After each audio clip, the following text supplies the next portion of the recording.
Meet Crow, the masked leader behind the world-famous Nightmare Guild, a team of overpowered maniacs feared across continents.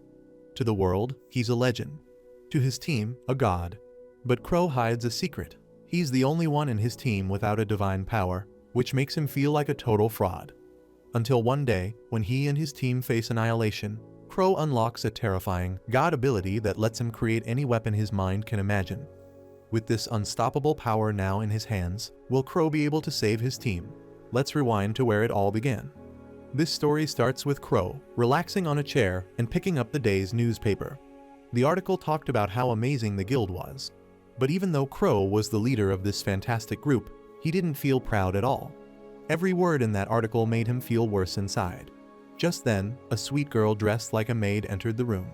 She was carrying a tray of coffee. Her name was Fel, and she was a strong member of the Nightmare Guild. As she approached, she studied Crow's facial expression and the tension in his shoulders, and immediately sensed it. Something was very wrong. She then asked Crow if something was bothering him. Crow looked at her in a weird way and then asked a hypothetical question. He asked what she would do if he decided to quit the guild that day. Fel was very surprised and asked if he really meant he was leaving. Crow said yes. Fel got really upset and almost started crying. She said if Crow left the guild, she would just die. This made Crow even more nervous. Suddenly, another girl named Yuma grabbed onto Crow's clothes and started crying too. When Crow asked her what was wrong, she tearfully demanded to know if truly he was quitting the guild. Crow tried to explain it was just a pretend question, but Yuma hugged him tightly and begged him not to go. Just then, a pretty girl named Lulu, the administrative head, called everyone's attention.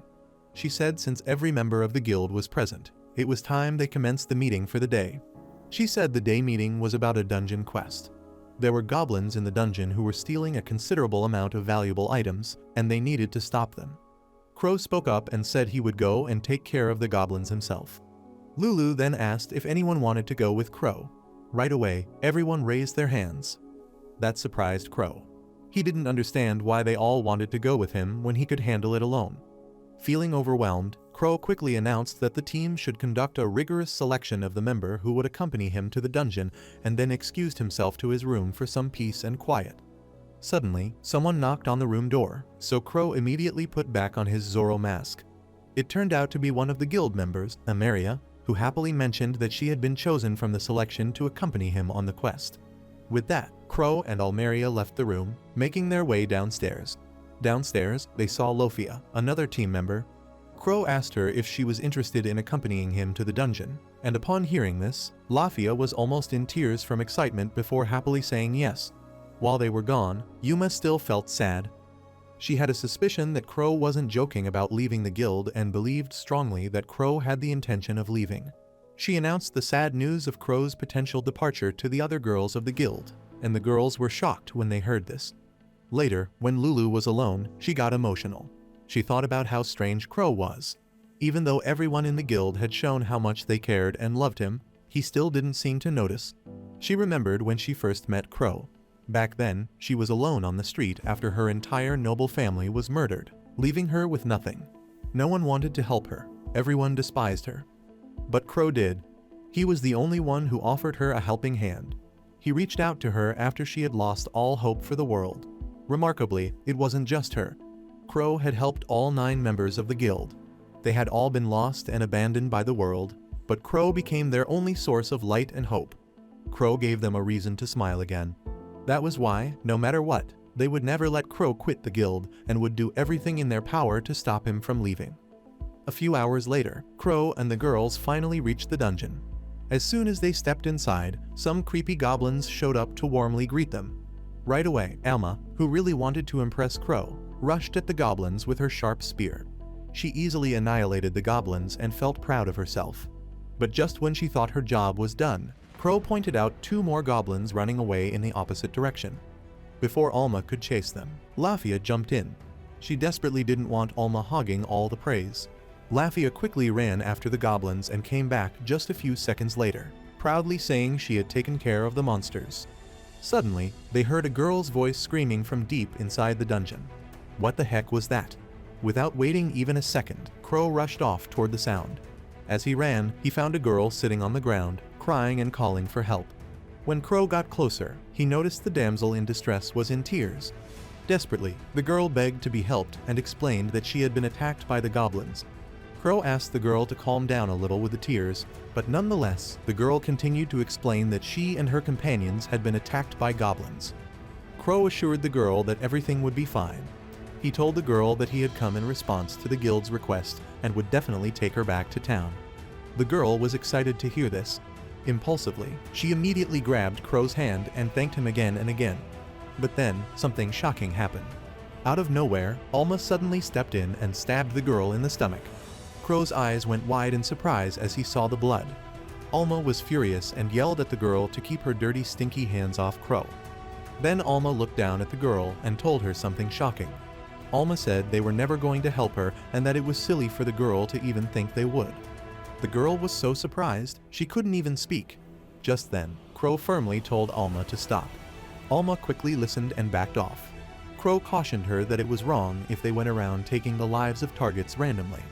Then, turning to the girl, Crow surprisingly revealed that he had only pretended to fall for her little trick because he wanted to settle things peacefully.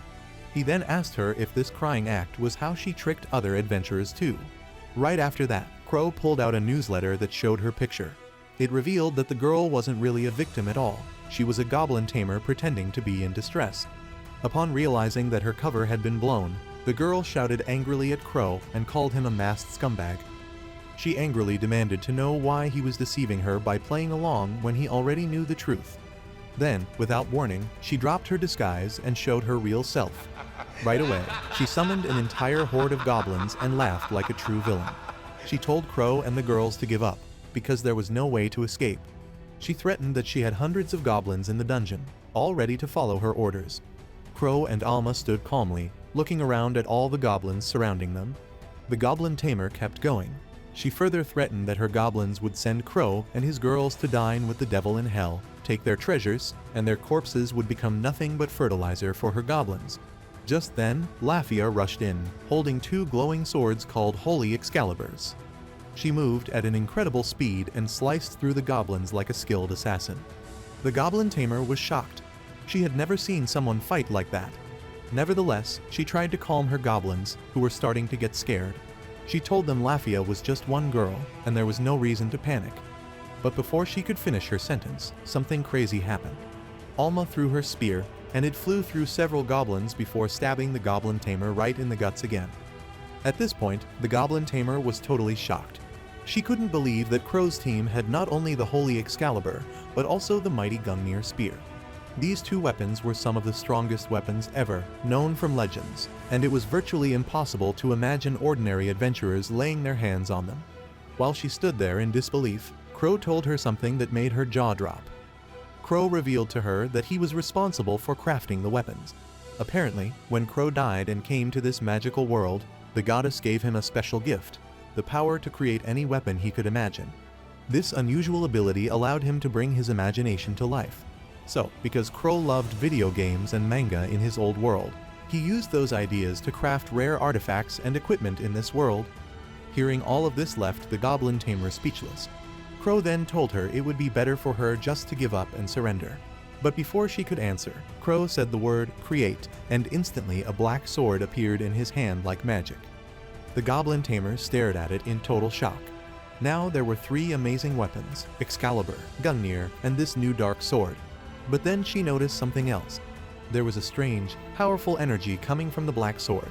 Given this fact, plus the fact that Crow was wearing a mask, the goblin tamer suddenly figured it out.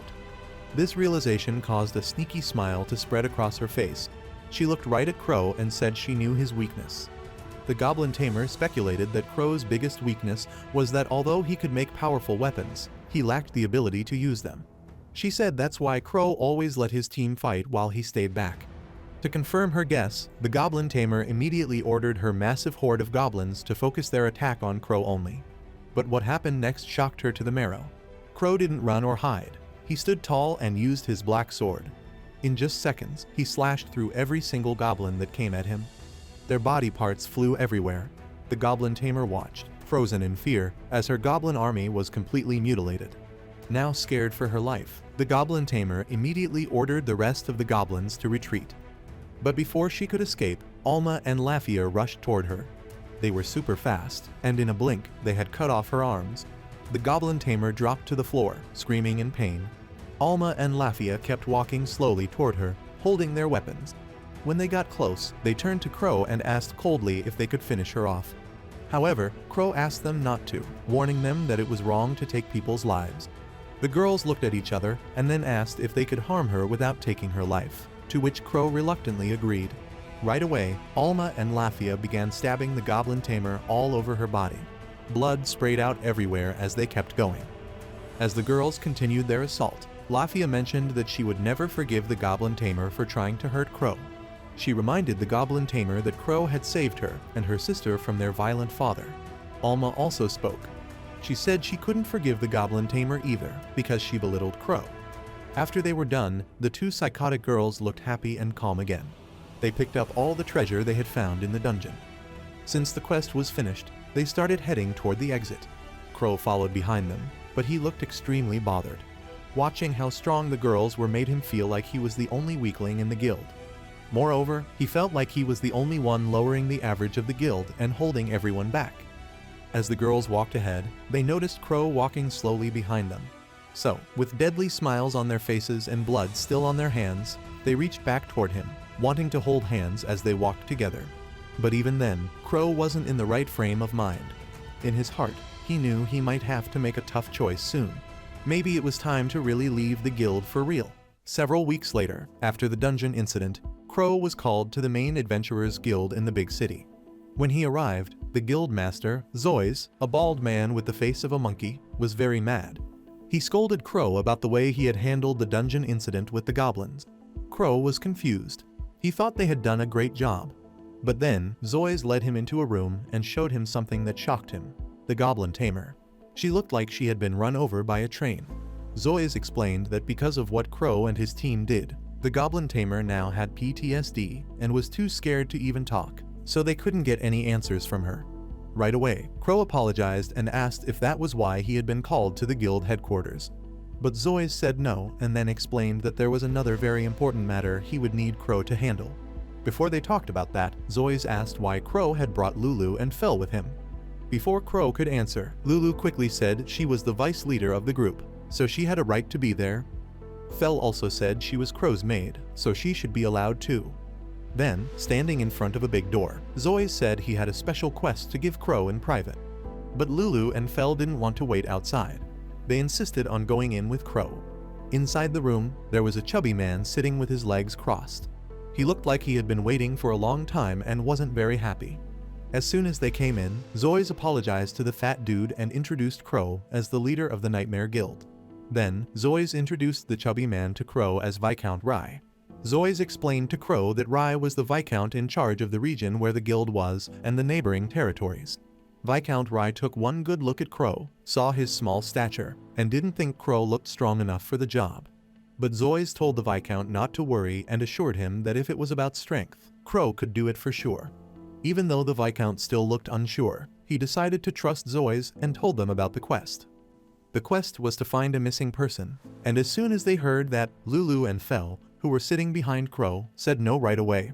Crow was confused and didn't understand why they said no so fast. Lulu said she thought the quest was suspicious. She explained that looking for a missing person should be a job for the police or knights, not adventurers. Fel also thought something was strange. She didn't like how they wanted to meet with Crow alone in a closed room to talk about it. The girls' refusal to accept the quest made the Viscount and Zois pissed. Viscount Rai found their arrogance as an insult to his person. This reaction made Zois shout at Crow, asking why the girls would reject the quest before their leader even said anything. Crow was dumbfounded and was too shocked to even say a word. Crow's silence made Viscount Rai even angrier. The Viscount warned Crow and his team not to act so full of themselves and said he could make them lose their adventure jobs just like that if he wanted to. Crow quickly begged the Viscount not to do that. He said if they lost their jobs, they wouldn't be able to make money and would starve. While the Viscount kept yelling and threatening Crow, Zois noticed something strange about the quest details. He said he had a big problem with where the quest was going to take place. When Lulu asked what was wrong with the location, Zois told everyone that the place was right in the middle of the succubus country. Later that day at the guild, Lulu gathered everyone to talk about their next destination, the Succubus country. She explained that it was a special city, kind of like its own little nation, and it was home to the Viscount's Merchant Guild. But more importantly, it was where 40 people from a major trading company had mysteriously gone missing. Lulu also mentioned that this city was filled with a strange group called the Inmas, who she described as cultured freaks. That's when Yuma jumped in. She shared an old legend she'd heard. Apparently, the leader of the Succubus city once married an Inma, and after that, the city's population exploded. Hearing all this, the girls immediately imagined the worst. To them, the whole city sounded like one big adult playground, and they freaked out. Lulu was especially worried. She flat out refused to let Crow, the only guy in the group, go anywhere near that place. She said if anything happened to him there, it would be a declaration of war. She was ready to wipe out all Inmas if she had to. Lafia suggested they just turn down the mission. Garga agreed, adding that the Inmas were seriously scary people. But then Crow took a closer look at the actual quest details. And guess what? The city wasn't just about weird stuff. It was known for its unique culture, delicious food, stylish clothing, and most importantly to the girls, famous cosmetics and beauty salons. Suddenly, the girls changed their tune. The panic disappeared. Now they were excited to go. A few days later, they hopped on a carriage and headed to the Succubus country. When they arrived, the streets were packed with people.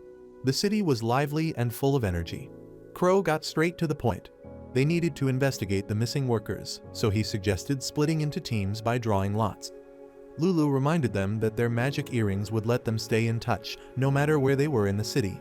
As they finalized their plan, a mysterious girl watched them from behind a wall. After spying on them for a bit, she ran off to report to a Succubus official. She asked if they should arrest Crow and his team, but the Succubus shook her head. She said all visitors should be treated like customers, unless they found out the truth behind the missing workers. Then things would be different. Back on the streets, as Crow and the girls started their investigation, a loud voice echoed across the city. It was a warning.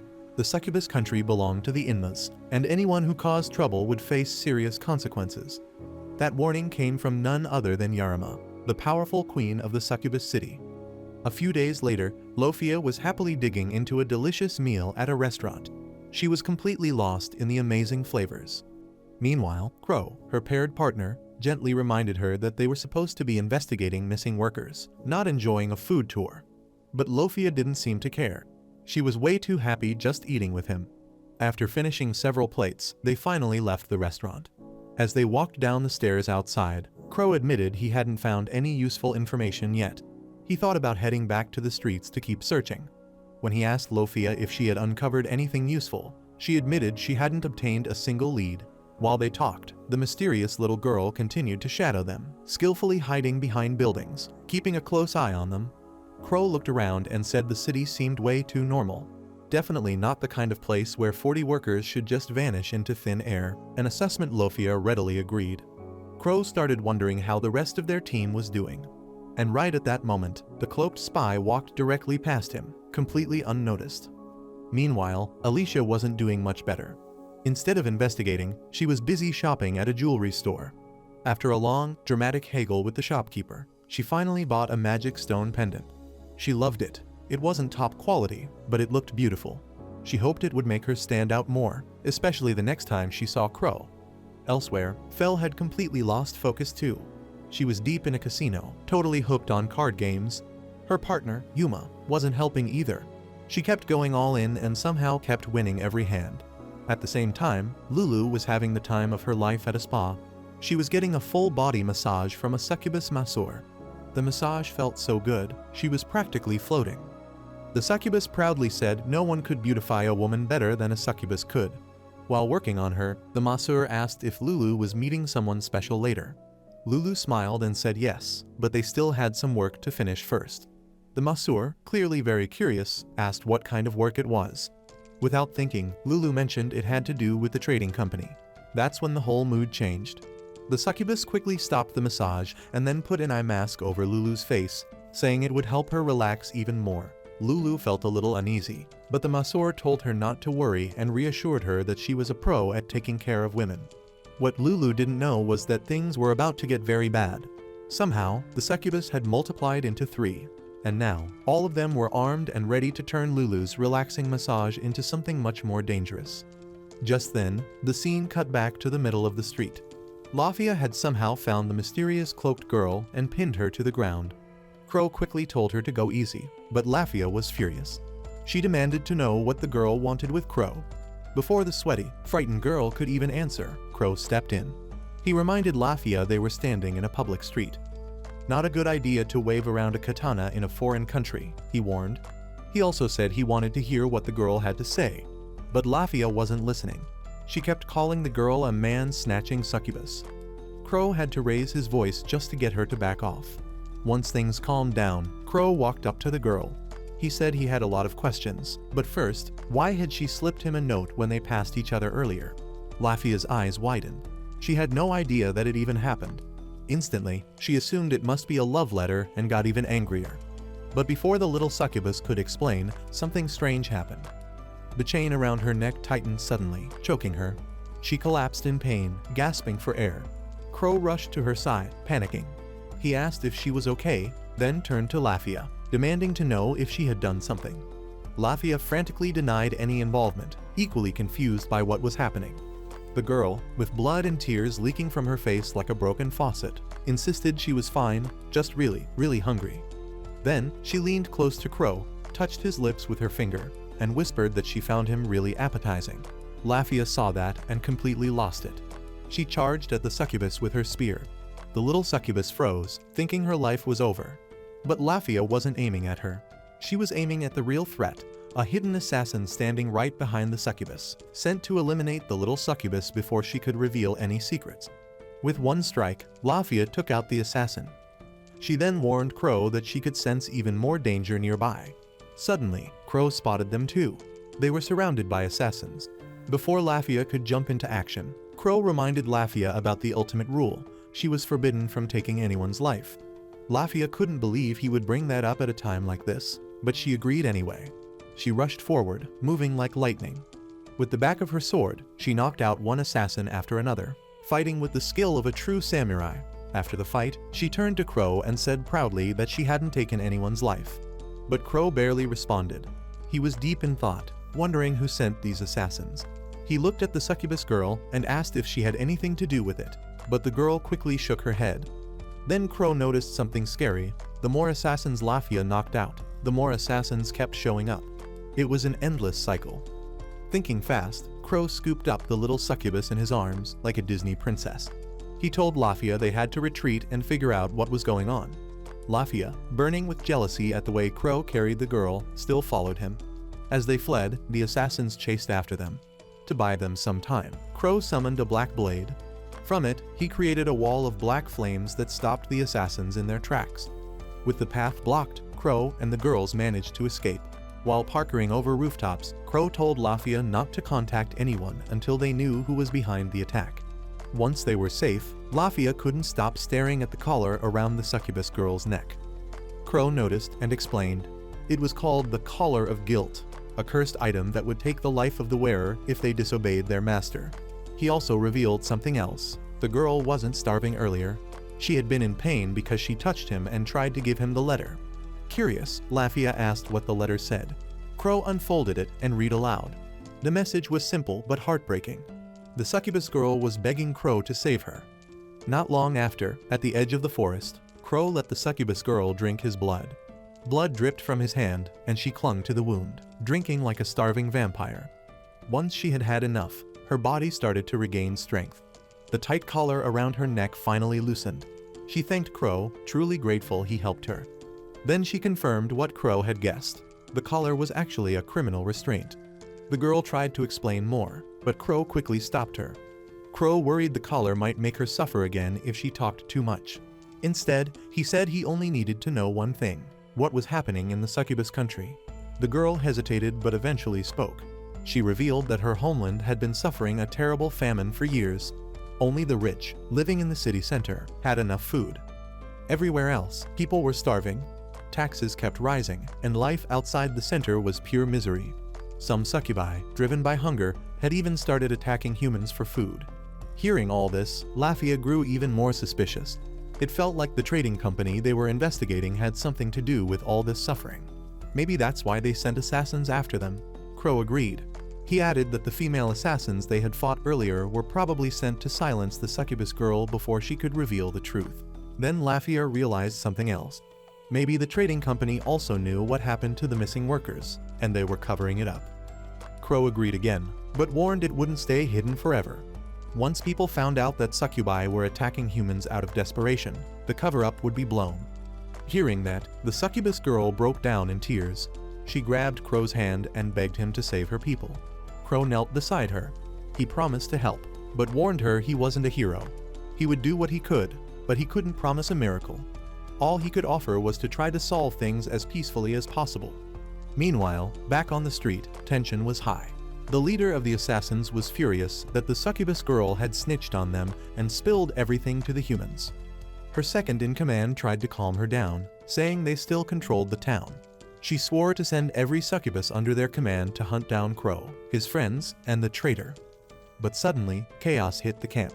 One assassin was suddenly knocked to the ground. Fel, Yuma, and Alma had arrived, angry and ready to fight. They were searching for their missing master. The last message they received from Crow had led them there. Yuma, her face cold and furious, stepped forward. She demanded they bring out Crow immediately. The assassins were confused. They had no idea what Yuma was talking about. But Yuma didn't care. She slammed her giant axe into the ground, splitting it wide open with a massive crack. The assassins stumbled back, shocked by her strength. Tears filled Yuma's eyes. She cried out for her master, her heartbreak clear for everyone to see. Seeing Yuma in pain made Alma and Fel even angrier.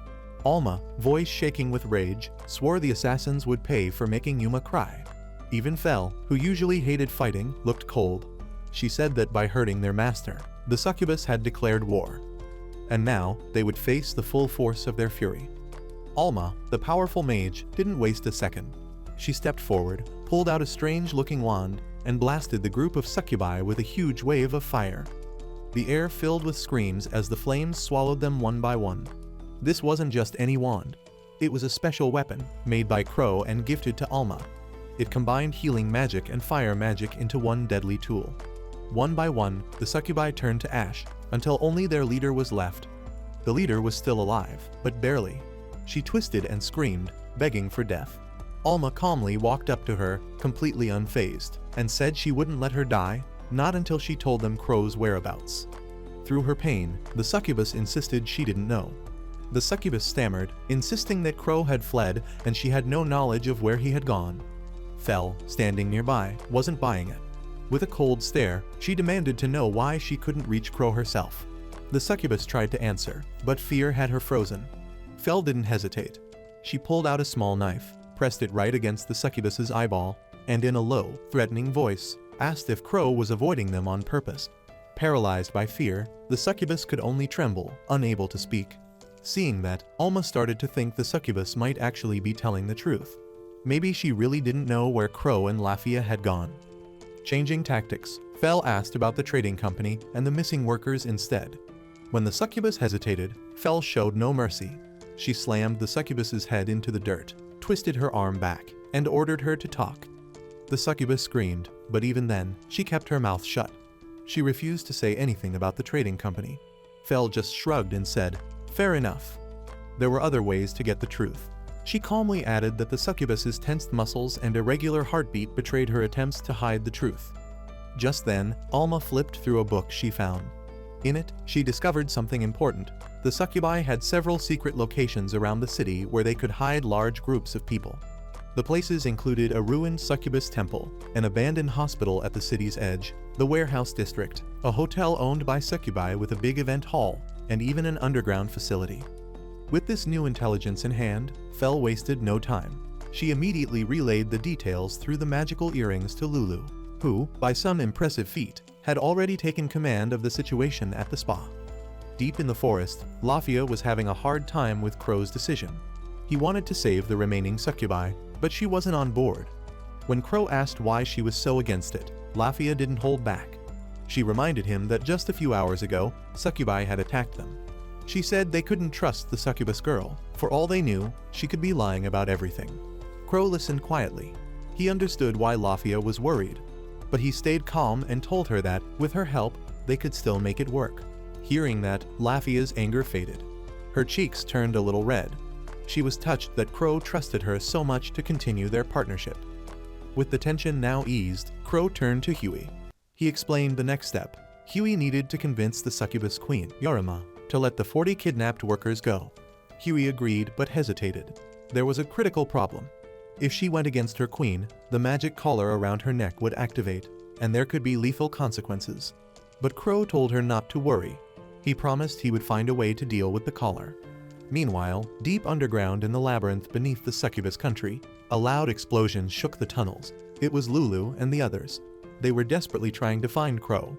As they pressed deeper into the underground, they almost died from an unbearable, disgusting stench that assaulted their senses. Given what they knew about the succubi, a race infamous for their freaky, nasty methods of draining life energy, the girls had a sick feeling they knew what caused the smell. And they were right. They found rows of cages filled with men. The men looked broken, locked up like animals. The girls were horrified. They had never seen anything so awful. The air rang with the desperate screams of the imprisoned men, who begged to be freed, crying out that their bodies were burning with unquenchable desire and that they could no longer resist the scent of women. Suddenly, a succubus appeared, dragging a man by chains as if he were a dog. She greeted them with a sly smile and a mocking remark, sarcastically thanking the girls for their hard work in investigating the trading company. When Fel demanded to know if the men in the cages were the missing workers, the succubus made no attempt to deny it. With a cruel glint in her eyes, she explained that they had deliberately heightened the men's sexual urges and feasted on their energy. Some, she added smugly, were now so far gone that they might as well be mindless zombies. The girls, enraged by her cocky attitude, began to advance. However, the succubus quickly drew a blade and pressed it against the neck of one of the workers, threatening to kill him if they dared take another step. The man whimpered in terror, pleading for his life. It was then that Lulu, cold and unflinching, pulled out her gun. Without hesitation, she told the succubus to go ahead, slice the man's throat if she dared. In a blur of movement, Lulu was suddenly behind the succubus. Without a shred of mercy, she coldly pulled the trigger and put a bullet through the captive man's head herself. The succubus froze, completely stunned to the core. With a trembling voice, she asked Lulu if they truly intended to take the lives of their own kind. Lulu offered no reply. Her cold gaze said enough. Without hesitation, she ordered Alma and another girl, Rofia, to finish the job. Without a moment's delay, Alma and Rofia unsheathed their katanas and ruthlessly slaughtered every human trapped inside the cage. The succubus could only watch in horror. Her legs gave out and she collapsed onto the floor, unable to believe what she was seeing. She had never imagined anything this brutal.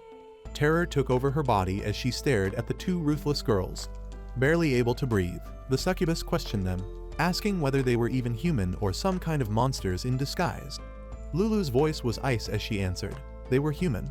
And it was because they were human, Lulu explained, that they were capable of doing anything for the one they loved. The mention of love from faces so heartless made the succubus even more shaken. Lulu kept going. She said that Crow, the one they loved, was someone who always helped others, no matter what. No matter who they were. No matter what they'd done. Then, like some twisted Harley Quinn wannabe, Lulu flashed a crazy smile. She said that because Crow was so kind, he didn't deserve to carry other people's pain, so they would take care of it for him. Out of love, they would do the dirty work. Overwhelmed by pure fear, the succubus turned and ran as fast as she could, her instincts screaming at her to get away. Meanwhile, Rel grabbed the only man who had survived the slaughter. She clutched his head tightly and looked to Lulu, asking what they should do with him. The man, still in shock, shouted at them. He demanded to know why they were taking the lives of humans instead of saving them. He accused the girls of teaming up with the succubi to prey on the weak. Lulu just stared at him, then gave it to him straight.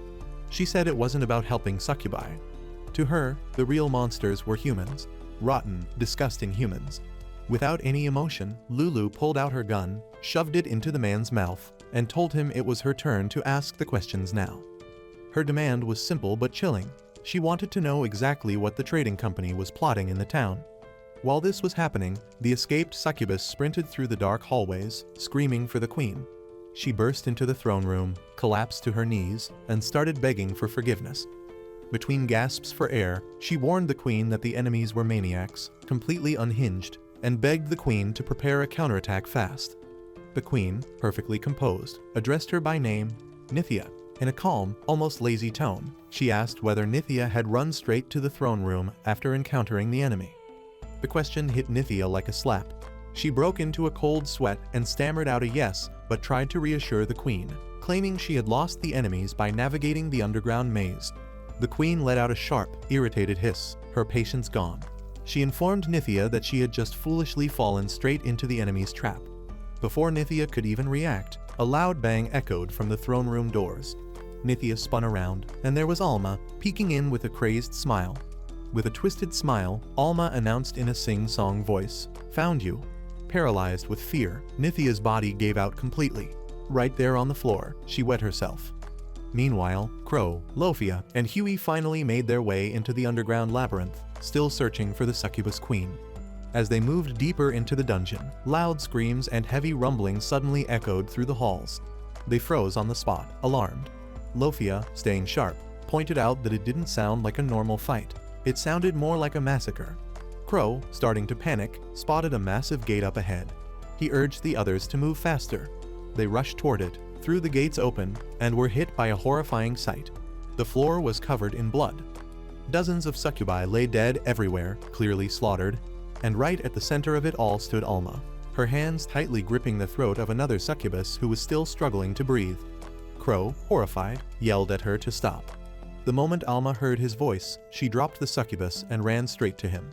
She looked panicked, asking if he was okay, then quickly tried to explain. She said the succubi wouldn't tell her where he was, and she had no other choice. But before she could finish, a calm, cold voice cut through the tension. It was none other than Queen Yarima herself. With a chilling smile, Yarima brushed off Alma's excuse like it was nothing. She said there was no point in explaining because she already knew why Crow and his friends were there. According to her, they were just pathetic spies sent by the Viscount, nothing more than lapdogs for the nobles. Realizing he was standing in front of the succubus queen, Crow tried to clear things up. He told her they weren't spies. They only came to rescue the workers trapped by the trading company. They wanted peace, nothing else. Hearing this, Alma started to look really nervous.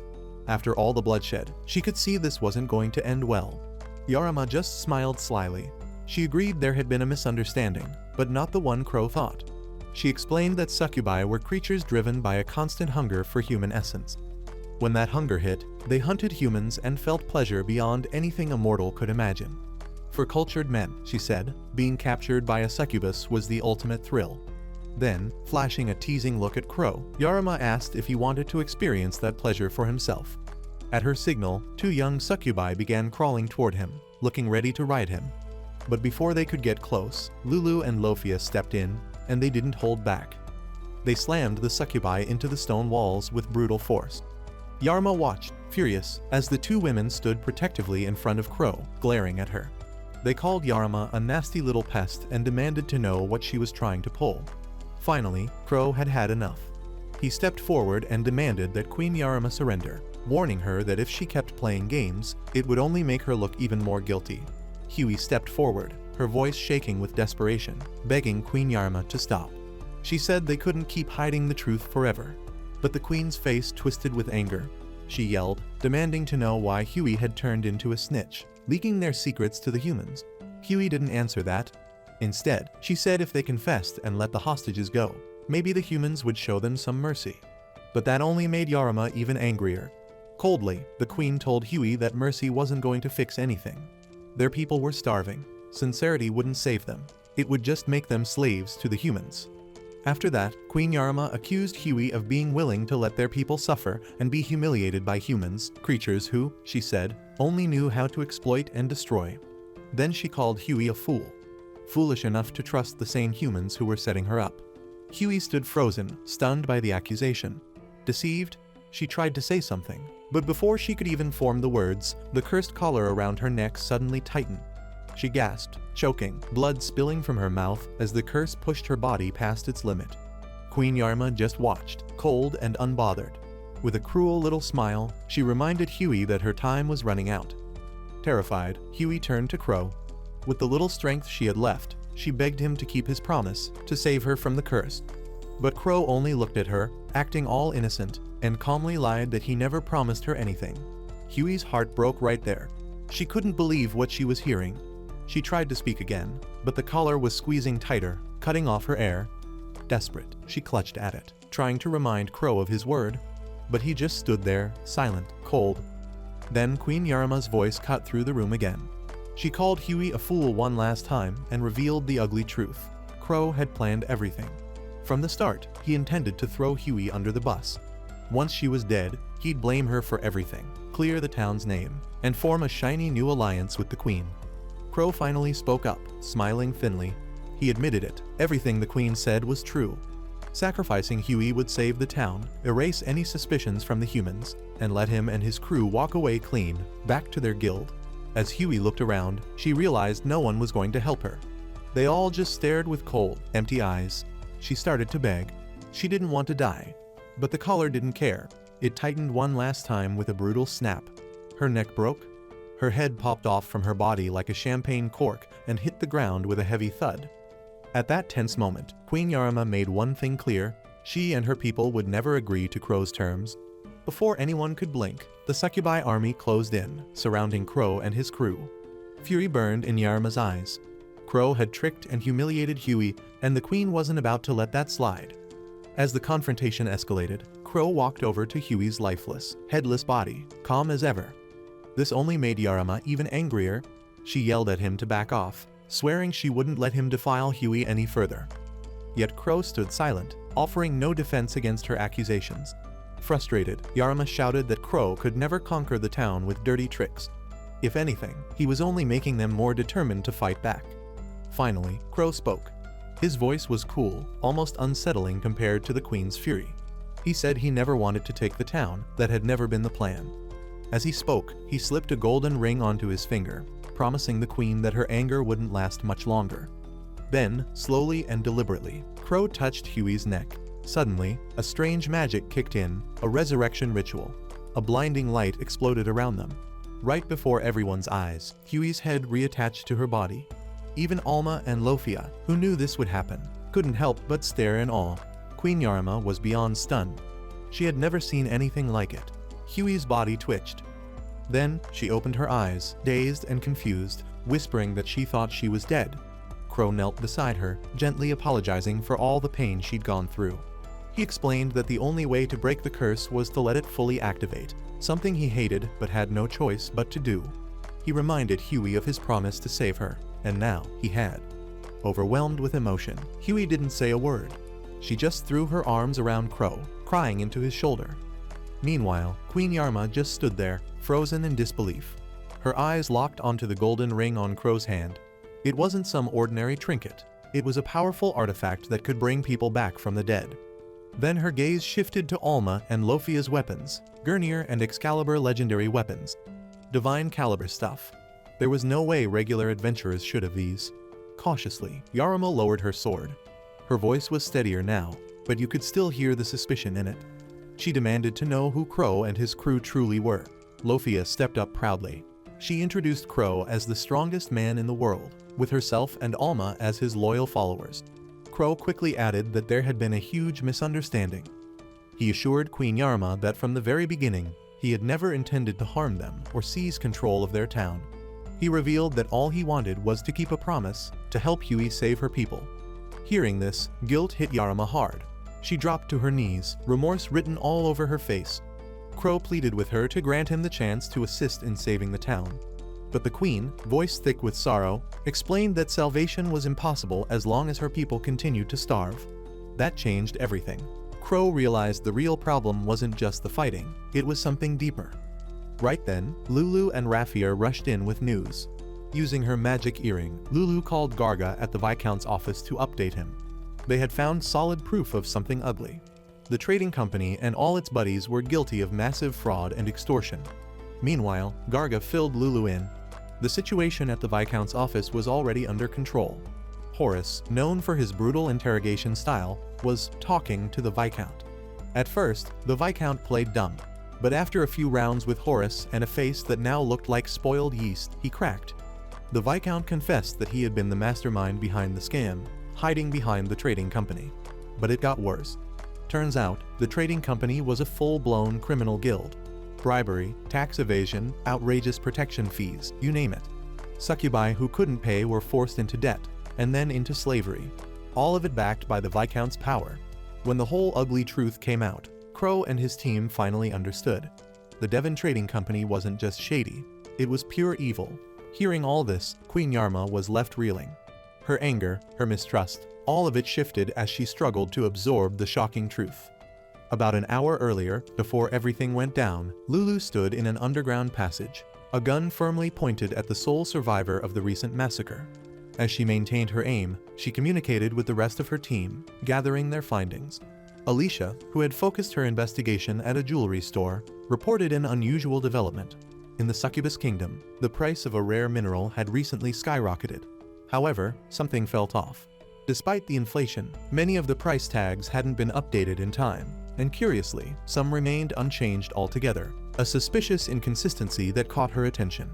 Meanwhile, Fel was over at the casino, and what she found was even worse.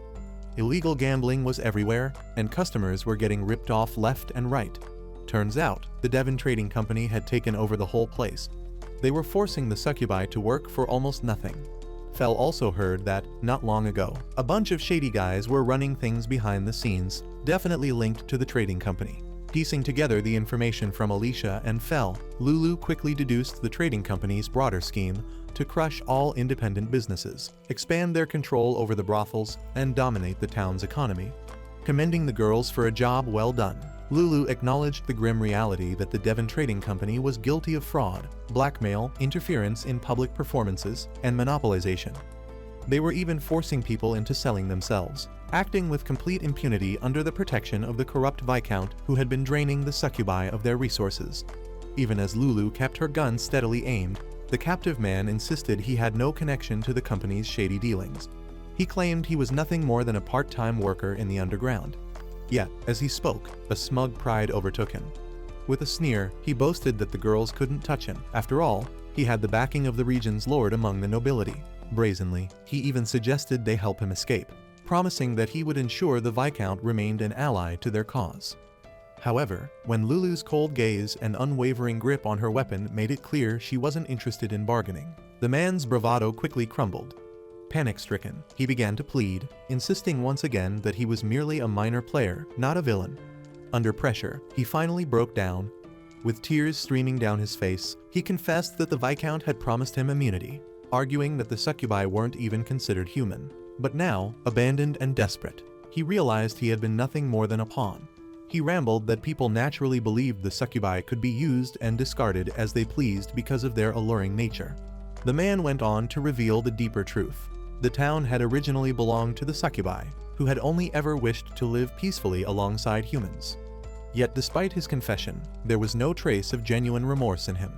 With a spiteful shout, he declared that even if the city and its wealth had once belonged to the succubi, it would all be seized to benefit human society. That was all Lulu needed to hear. Without hesitation, she silenced him with a shot in his stupid mouth, sending him straight to the gates of judgment. Back in the present, in the royal throne room, Lulu stood before Queen Yarma and delivered the news. Neither the Devon Trading Company nor the corrupt Viscount would ever threaten the town again. Queen Yarma, overwhelmed with emotion, confessed that she had long known the trading company operated outside the law. Yet, they had endured their exploitation for as long as possible, fearing that any resistance would brand the succubi as a threat to humanity, a label that would lead to the dismantling of their kingdom. Tears filled the queen's eyes as she admitted her mistake in trying to conceal the crimes. Now, with Crow and his crew having uncovered everything, she feared the outcome would be the same. The downfall of their city seemed inevitable. Crushed by despair, Queen Yarma collapsed to the ground, begging Crow to end her life. She wept, speculating that if she alone bore the blame and paid the ultimate price, perhaps, just perhaps, the kingdom might still have a chance to survive. The succubus girls quickly surrounded their queen, begging Crow to spare her life. They didn't care what happened to them. They just knew that if their queen died, they were doomed too. Lophius stepped in, trying to calm everyone down. She reminded them that the queen had actually made a fair point. One of the town's biggest sins was human trafficking. Even if they survived today, they were only buying a little more time before their whole world came crashing down. Crow agreed. He said straight up, Someone had to take responsibility for everything that happened under the Queen's watch. Drawing his black sword, he made it clear there was only one way this could end. As Crow moved toward the Queen, ready to finish it, Huey suddenly jumped in front of him, shielding her queen with her own body. Tears streaming down her face, Huey begged him to stop. She insisted the Queen wasn't to blame. She was. If someone had to die, it should be her. It was at that moment that Crow realized the truth. Huey had been the true source of the town's troubles all along. Yet confusion gnawed at him. How could Huey have been responsible? When Crow accused her, Huey didn't deny it. Instead, she broke down and wept openly. Crow pressed her for answers.